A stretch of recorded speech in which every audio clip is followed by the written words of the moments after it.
on the sufferings of the world. Unless suffering is the direct and immediate object of life, our existence must entirely fail of its aim. It is absurd to look upon the enormous amount of pain that abounds everywhere in the world, and originates in needs and necessities inseparable from life itself, as serving no purpose at all, and the result of mere chance. Each separate misfortune as it comes seems, no doubt, to be something exceptional, but misfortune in general is the rule.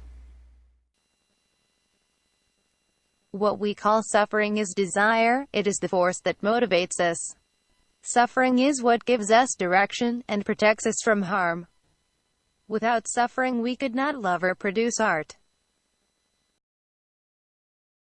I know of no greater absurdity than that propounded by most systems of philosophy in declaring evil to be negative in its character. Evil is just what is positive. It makes its own existence felt.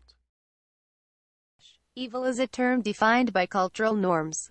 It is not positive or negative, it is a descriptive term for what is unpleasant. Evil is relative to an activity and point of view. Leibniz is particularly concerned to defend this absurdity, and he seeks to strengthen his position by using a palpable and paltry sophism. Translator's note. Confer Theod, section 153. Leibniz argued that evil is a negative quality, i.e., the absence of good, and that its active and seemingly positive character is an incidental and not an essential part of its nature. Cold, he said, is only the absence of the power of heat, and the active power of expansion in freezing water is an incidental and not an essential part of the nature of cold.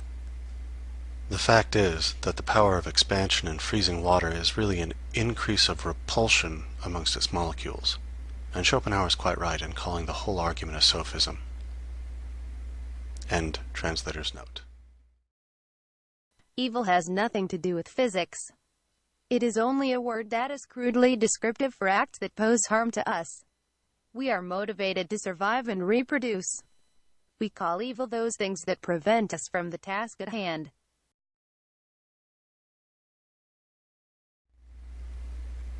It is the good which is negative. In other words, happiness and satisfaction always imply some desire fulfilled, some state of pain brought to an end. This explains the fact that we generally find pleasure to be not nearly so pleasant as we expected, and pain very much more painful. Since we do not know if existence is good, it is absurd to assert that evil is good only because it is what motivates us. All empirical evidence points to human existence as a tragedy, and not good by any definition. We all die. This is a testament to the fact that we are disposable tools of existence. The pleasure in this world, it has been said, outweighs the pain, or at any rate, there is an even balance between the two. If the reader wishes to see shortly whether this statement is true, let him compare the respective feelings of two animals, one of which is engaged in eating the other.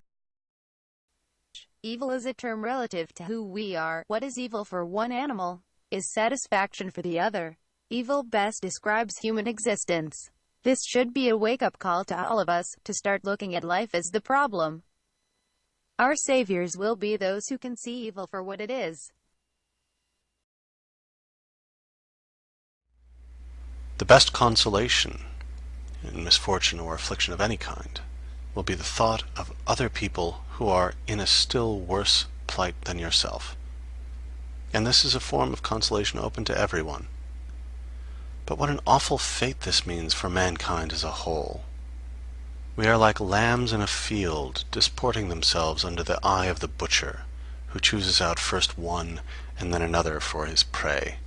So it is that in our good days we are all unconscious of the evil fate may have presently in store for us: sickness, poverty, mutilation, loss of sight or reason.